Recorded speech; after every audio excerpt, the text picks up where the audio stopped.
Hi, welcome to Betty on the Go. I'm your host, Betty Gudel. Today we have Windsor's own recording artist, Mark Cerveni. Mike, how are you? Good, how are you? Great. He has this, can you see this, Alex? He has his CD out, The World You Know, and you can get this on Amazon. You can get it at iTunes, or you can go to his website, and I think that we'll have his website up very, very soon. It's www.mikecervenimusic.com. That's pretty easy. It's nice. There we go.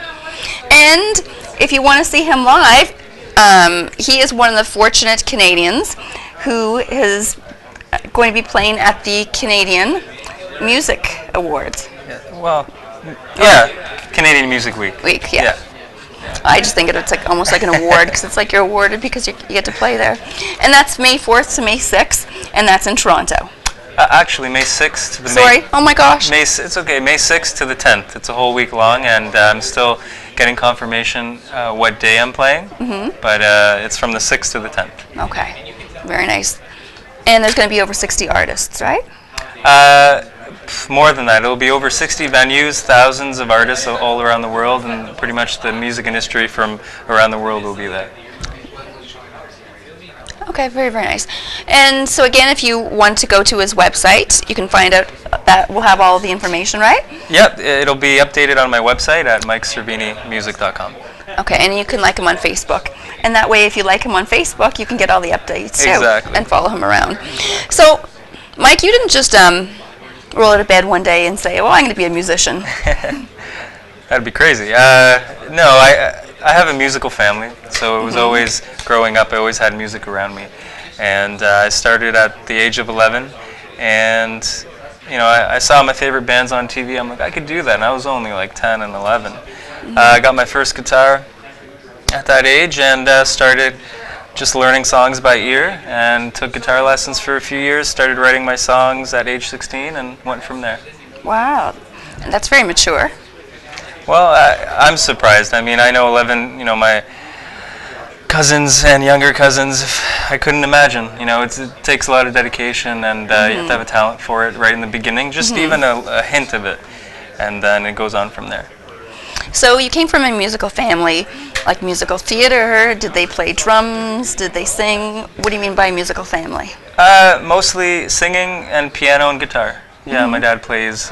He used to sing when he was younger. I never really heard him, but that's what he says. But yeah, a lot of my cousins, they sing and play piano and guitar. So, and my grandpa. So. Oh, very nice. Yeah. Very nice. So you can all get together like at Christmas time. Yeah, pretty much. And have Christmas carols. Very good. So at the age of 16, you started writing. Yes. And then what happened with the songs that you wrote? Well, I mean, it improved since then. I mean, when you start off, you always improve. When I was 16, my first song was about just relationships, and a girl moved away, and that was my first song. But after that, I've been through bands throughout my high school years, many bands, and I remember my parents, specifically my mom, saying, you should quit the band, you're better off by yourself, because I've always had my acoustic music and then my band music. It was a different genre with the band, and so my acoustic music was more soft and more mellow, and so I soon realized she was right, and I did a lot on my own, and I stopped doing the band thing, and I went from there. And so how did you get this? I mean, that's pretty big. I wanted to, that was one of my accomplishments that I wanted to do for a while, and 2010 it came out, and it took me a year to write, and then a year to record, and then it came out in 2010. So it was pretty much after when my mom was battling cancer. After she passed away, I started writing more and more, and then I pretty much finished it. It was about relationships and then my experience with my mom's battled cancer. So it pretty much gave me that inspiration to do that. Wow, that's... What is his inspiration? What inspires him? Oh, his inspiration? Oh, what his inspiration is. He was asking, what is your inspiration? So you've had a lot of inspirations. I mean, you've had the worst thing that anybody could go through, the passing of a parent. Yeah, I mean, how do I explain it?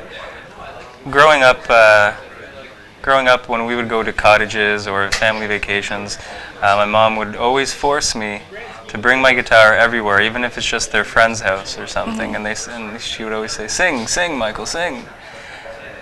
I was forced. It wasn't something I always wanted to do at that young age. I think she had a premonition. She knew. And so I got used to that. And so when we went away on vacation, and she would just bring random people over, let's say to the cottage, and I would have to sing. So You go, oh, Mom, please. with the guitar, and like I said, I got used to that, and it gave me that confidence and that courage and that inspiration to keep going and keep writing and keep believing. So the believing part is a big thing. So would you say a lot of your songs are more almost like ballads? They're all on that CD. They're all slower, nothing too fast, but there's a few ballads on there. Mostly it's just soft rock. Yeah. And when you were in bands, you don't really have that choice because you've got to do what everybody else is doing. You're not the only person. Well, with my bands in the high school years, I did all the writing, mostly, almost everything. But you're right. There's a sense of there's a different style, and it was mostly punk rock, to be honest, and it's way different than the album that I came out with. So yeah. Okay, so now you have this out, and this is yours. This is you. Yeah. Now, what if somebody approaches you and says, "Oh, I love your music, and let's try and change you a little bit." we hear all these stories. Yeah, I thought of that, and what would I do? And if it's something that's not really completely like you, like when you look at Katy Perry and you see her biography, she's nothing like what she is on stage, right? No, and I've read up about her past and the songs she used to sing, and then compared to now. I don't know. It all depends on each singer, I think. Would you be able to do it? Does your voice fit what they're trying to change you with? So sometimes it's really impossible, I think. But would I do it? I'd really try not to. If somebody came up and said, "Hey, you have to change completely," that's just not you. That's not the artist that you want to be. Yeah, it's hard to do something that you don't want to. Well, even for her, when I guess she was trying to get her music out there, they wanted her to sing a certain way, but she was pretty adamant about like, no, this is how I sing. These are the lyrics that I do, right? And so she was pretty adamant about that, and I mean, she stuck with it. Which is a good thing, which is a very good thing. So it all depends what offers are given and who. Basically, you have to have a good team. If you have a good team and they're very supportive and they're the good people, because there's a lot of people that want to change you and put you in a different direction in the music industry. And sync your voice a little bit different. Yeah. You don't want to have that done. You've done a lot of really great things in the community. You had an event at the Capitol Theatre to aid violence against women, and I thought that you were invited to it, but you were actually the one I was setting everything up. Yeah. So I came out with my single, "What Would You Do?" And I first wrote it a few years back, about 4 years ago. I was watching a TV show called "What Would You Do?" And it inspired me to write it. So they have situations where, if you see someone that needs help, would you help? Most people don't. And so when I came out with it, I wanted a different way. I didn't want just a normal release show, just have a show and that's it and people come. I wanted to tie in the community and help the community at the same time. And that topic, domestic violence, is in that song. And so I decided, okay, I want to do that. I want to help bring in organizations that deal with that. And so I posted on my Facebook, and Jacqueline Miles, former Miss Canada, has her own awareness program for domestic violence, and we teamed up together, and I contacted Hiatus House and the Welcome Center, and brought them into it, and just set up the whole show. We had the members of the Windsor Symphony perform with me in that song, and We had speakers, so women talking about their experiences, and yeah, it was a great event.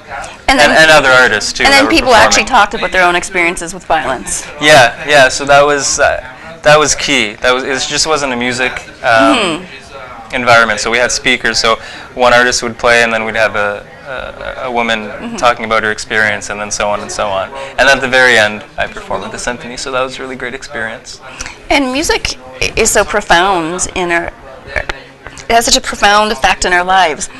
So I think that song can also uplift and inspire people. So whenever they're going through something, or they can. That's what it's all about to me, anyway. I mean, probably a lot of artists. I remember at that event at the Capitol Theatre, one woman came up to me and said, thank you. She was just thanking me the whole time to, putting on this event, because most people wouldn't want to come. A lot of times you think that men aren't really, not they're not aware, it's just they don't want to view it because it's not happening to you, so why would you really care? Yeah, right? and personally, I mean, I've never experienced it, but just watching, the song came about watching that TV show, but there are instances where, would you help somebody that, if you saw it with your own eyes on the street? And so it really inspired me, so I wanted to just, put that to everyone's attention. Yeah. And I think just saying that, it'll help people think about that as well. Yeah. Because they did do a university study, didn't they? Well, there was I think so. a person who needed help on the street, and when there were a lot of people and they're walking by, then everybody kind of walked by. But when that person was alone, actually, they felt more compelled to help that person. Yeah. It's all psychological. It's like the pack society, yeah. It's interesting. And I think especially when we're talking about women and violence, a lot of people think, well, why is she staying in that relationship? But you don't know until you're in that relationship, right? And it could happen to anybody. Because I think when you love somebody so much too, it's like an onion. There are different layers. It's not just black or blue. Well, and I don't know the psychological part with it, but from what I was learning, it's when you're in a relationship like that. To me, I believe that it's a lot of manipulation as well in some way, and so it gets tricky in your mind. And it's nice because I think sometimes when people are helped by other people when they've been abused, it almost empowers them to help other people. It does. And it makes you feel better when you can do something for somebody else. Yeah. Yeah. It must have been a very empowering evening for you. It was great. It was stressful since I was putting everything together and hosting it and all that, but I was happy. And indie films. Windsor has a lot of indie films. We have the Windsor Indie Filmmakers Club, and then we have Rain Dance, Film Festival. Yeah. And we have Detroit. So if somebody said, I really like one of your songs, or what part of it, or I really like the way you sing, or I like the way you write, or I like your voice, would you ever think of scoring music? I'm all for it. That'd be a really good path to do, because I haven't done it before yet. So, yeah, for sure. Nice. Yeah. We're going to go to a commercial very, very shortly. We want to thank you for giving us over 10,000 views. 15,000 views. Sorry, 18,000. Okay, 18,000 views. 18,000 feet. Okay, 18,500 views. All these mathematical things. Don't forget to like us on Facebook at Knockstrom Digital Media.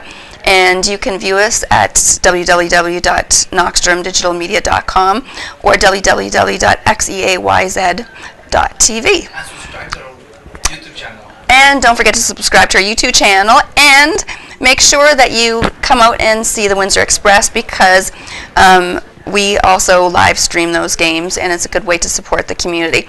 If you'd like to see your business or advertise or help the Windsor Express out with advertising, you can contact us again at www.knockstromdigitalmedia.com.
Welcome back to Betty on the Go. We're here talking to Mike Cerveni, Windsor-Tecumseh's own recording artist and musician and songwriter. So, Mike, you are going to be at Canadian Music Week. That's right. That's really, really huge. Yeah, I was surprised, to be honest. I applied. You have to apply to perform there, and thousands of artists get to play. Big acts like anyone from Drake, Katy Perry, Bieber, even. But a lot of indie artists as well. So when I applied, I was thinking, maybe there's a chance. And so I got in.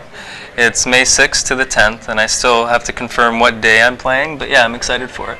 And where's the stage at? Well, there isn't just one stage. It's over 60 venues across all around Toronto. So I have no idea. They have big stages for the big acts, and they have like 60 other ones. So I'll find that out, and I'll post it on my website or Facebook. Singer-wise, who's your inspiration? Like, if you could get on stage with somebody, anybody like in the whole music industry, who would it be? I wish I had one. It's a tough question for me. A lot of people probably have that answer, but growing up, my genres have changed, and my main inspiration really, I don't listen to a lot of music, to be honest with you. I listen to a lot of random music on the radio and things like that. Even now, a lot of hip-hop, which is strange because that's not what I make, but I appreciate everything. If I could, but to try to answer your question, if I could really pick somebody, I really admire the band Lifehouse and Goo Goo Dolls. So if I could be on, collaborate with them or sing on stage with them, I think that would be great. Yeah. And videos. Everybody's making music videos. So any plans? I really want to do one for the new single, What Would You Do? The last one I did was on my debut album for my song Right Now, and I did it with Gavin Booth. Oh, okay, great. But my next one for sure I want to do for the new single, and I'm just working towards more songs for my second album, and I would love to do more music videos for those. And what about the Canadian music industry? How are you finding that? Everybody talks about how tough it is, but yet we have so many great artists in Canada. So what's the deal? We have too many. That's I think that's the reason. We have really a lot, which is great, but we have too many. It gets oversaturated at times, and I find I performed in Serbia, and you just got back from Serbia. I got back from Serbia, and I have family there, but I go there to perform as well sometimes. I noticed that they just love North American acts. I still have yet to figure out why, but it's a lot different over there, and they appreciate it more. Maybe because they don't know you, but here in Canada, like I said, we have so many great artists. It's tough to break through. And a lot of artists, even big names, they start in Europe first. Why? Because it's easier to break through there. And then they go to North America. Nice. So where else would you like to perform? I would love to perform really anywhere around the world. I mean, that'd be a dream come true. More in Canada and the States and Europe. Europe is probably my ultimate. Very nice. And you have a publicity venue coming up too, don't you? Well, I recently got signed to a publicity deal with Brainfuse Records in Virginia, and basically they help you promote your music and market it into avenues where you can't get to yourself. So they'll promote it in Europe, Asia, and North America. Nice, and that's key, right? Because you got to get your stuff out there. You could be the greatest artist, and if people don't know about you. Yep. So that really helps. So I'm excited for that. Very good. And okay, so we can get your CD again on iTunes. We can go to www.mikecervenimusic.com. You can get it on Amazon, and you can go and you can listen to his music just on his website, pick songs that you like. Yep. Or you can get the whole thing. Exactly. And if you want to see... After this program, there's going to be a presentation on Green Gems Energy. Right after this program. Okay. Okay, and right after this program, there's going to be a launch for Green Energy. Green Gems. Green Gems. Energy Inc. Green Gems Energy Inc. Like 10 minutes. in about 10 minutes. So stay tuned for that. Well, Mike, thanks so much. Thank you. So if you want to listen to his music, we couldn't play it here today, but please go out to, or can you play it, Alex, just a little bit? They're awesome.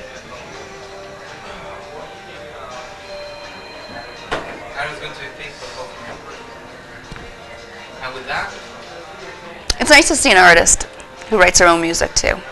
So thanks for joining us at Betty on the Go with XEs.tv. Thanks, Mike Cerveni. Thanks and for don't having forget to support Canadian music talent.